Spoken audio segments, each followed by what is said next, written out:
Hey guys, welcome back, and in this video I'm going to be going over my favourite running gear of 2020. So I'm going to be breaking it up into 6 categories, and I'm allowed to pick one piece of gear in each of the 6 categories. I think it's worth noting before we start that by no means do I think this is like the best running gear or like definitive best running gear or whatever. It's just my opinion on stuff that's been really useful for me this year. If you've got some stuff that's useful for you, feel free to comment it down below. I'd be very interested to see like what you guys' comments are. But without further ado, let's just get into it.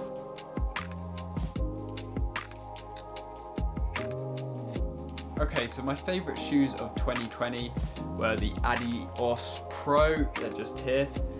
But these shoes were special for me in a number of ways, and I think special for the industry as well. But for me, these were special because obviously my first carbon plated shoes. These are definitely the fastest shoes I've ever run in. I really want to do a 5 or 10k like flat out on the road in these just to see what they're like. But I think they were special for the industry because this year, 2020, like all the other running shoe companies actually came back at Nike and started properly doing the carbon shoe game and like trying to innovate as well, which I think was pretty good, because before this Nike just had a monopoly with, you know, the Vaporfly. I mean, I'm sure you've probably all seen the images of like marathons and stuff like that with all the Vaporflies, you know, the green and pink, and I'm sure it's still like that somewhat, but it's good to see other companies actually sort of catching up with Nike and innovating, you know, Adidas with the carbon rods obviously. So that was a cool thing to see in 2020. But my other sort of honourable mention of shoes are the Nike Infinity React, some other really big shoes that dropped in 2020. These I think were really good in their plushiness and their like marshmallow feel. I wore these so much for tons of different runs. But I do want to like push back on the idea that they're a really good all-rounder, because in my opinion, there's quite a lot of quirks to them, such as like the width of them makes it really hard to turn corners and stuff like that. The grip on them isn't particularly great, and the fit on them, you can never feel like you're actually locked into the shoe properly. But I still think they were really good innovation in 2020, and they were a really good shoe for me, particularly just going out, getting the miles in and keeping relatively injury free with them. Okay, so my favourite clothes of 2020, and these were actually these winter gloves from Endura, which were just super clutch in January, February, March when I was doing my everyday running in the cold, in the wet. You know, my hands would be really susceptible to going numb and stuff like that, so those gloves were super clutch. I've also got these Saw gloves for Christmas, and I'd be very interested to try these out when I'm back to running. I'm super excited to use those. I want to give an honourable mention though to the Nike Flex Stride Future Fast. These were really good in the summer. I pretty much use these every run in the summer. I use them so much. But I really like the breathability, the fact you've got pockets and stuff, rear pocket as well, and the aesthetic of like, I guess the whole design, and then the sort of stripes and stuff going around here. I just really like the look of these, the colour obviously. And I think lastly, I'm just going to say that Adidas did some really good sort of budget clothes. If you don't really know what you want, and you just want like a basic pair of shorts or, you know, like a running vest or whatever, Adidas are really good, and I bought quite a few of their products this year. Okay, so in terms of recovery, my favourite thing this year was the slant board, which is just there. Hopefully you can see it, that blue thing back there.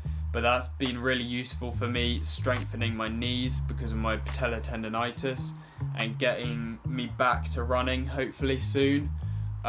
So that is obviously super useful, because without that I wouldn't be getting back to running. The other really useful thing is my foam roller, which I don't think is in shop, but there'll be something on screen right now for the foam roller. But yeah, if you haven't got a foam roller yet, you definitely need to get one of these.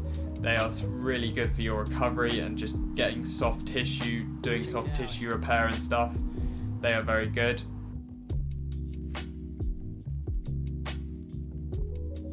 Okay, so in terms of my favourite books of 2020, my favourite was this book called Eat and Run. So around, it's probably about this time last year, I stopped eating meat.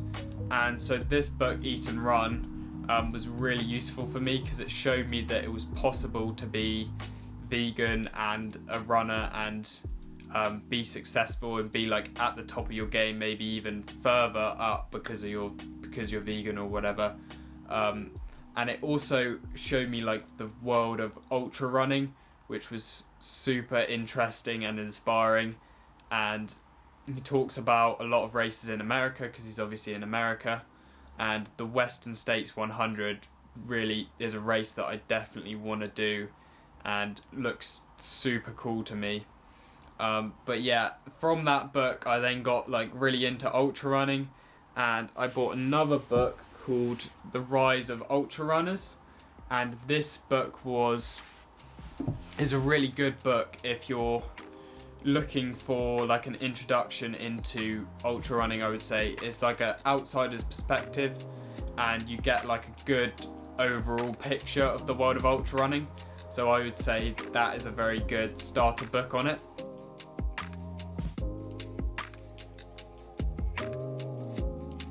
Okay, so in terms of nutrition, I've got a bit of an interesting one. I'm gonna say it was actually this flask water bottle from Foch. This I literally take with me wherever I go, and I've always got a supply of water, so I'm always hydrated. It was one of my sort of goals for 2020 to try and stay more hydrated. This I literally just take with me wherever I go, and I can just have a little sip, and it means that I'm always drinking water throughout the day, which means I'm hydrated obviously. And that company Foch is pretty cool as well because their mission is to reduce single-use plastic, and through using that bottle I've definitely reduced using single-use plastic quite a lot. So yeah, it's pretty cool. Okay, so this head torch was my favourite tech product of the year. Obviously super bright as you can see.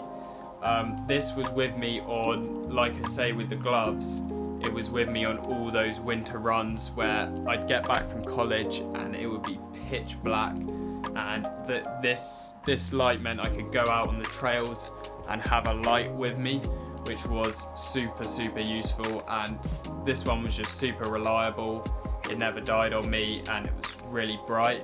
I think it's literally just a head torch from Lidl, but I'll link some cool looking head torches below. But yeah, I'd just say if you're going to be doing a lot of sort of winter running, investing in a head torch would be a really good thing to invest in. The other tech product that was really useful for me is the Garmin Forerunner 35. This is literally Garmin's most budget GPS watch. I think I got it like 5 years ago or something like that, and this thing, yeah, again, I used it for my everyday running, and it never once crashed on me or ran out of battery, or literally I had no problems with it, which was just amazing. So yeah, that is a really good watch, and I think I'm going to compare it to the 645 in a future video and say, like, work out whether you actually need something like the 645 or whether you'd be good with like the 35, because honestly that watch was really good for me. I also want to give an honourable mention to the camera I started this YouTube channel with. This was super useful, but interestingly I didn't actually start my channel with this camera. I started with another camera, but it didn't have a mic port, so that's why I ended up with this one, because I found out pretty early on audio quality was more important than video quality. So yeah, if you're starting a channel, word of advice, get a camera with a mic port. Even if it costs slightly more, it will definitely be worth it in the long run. Okay, thanks for watching. This has been my favourite gear of 2020, the piece of gear that has been most useful to me and stuff. Like I said before, comment down below with your favourite pieces of gear. I'd be super interested to see what you guys have found useful this year. And I think this is going to be my last video of 2020, so Happy New Year to everyone. 2020 is going to be a good year, I hope. But yeah, other than that, I've got to run. I'll see you in the next one. Drop a like if you've got this far. Alright, bye.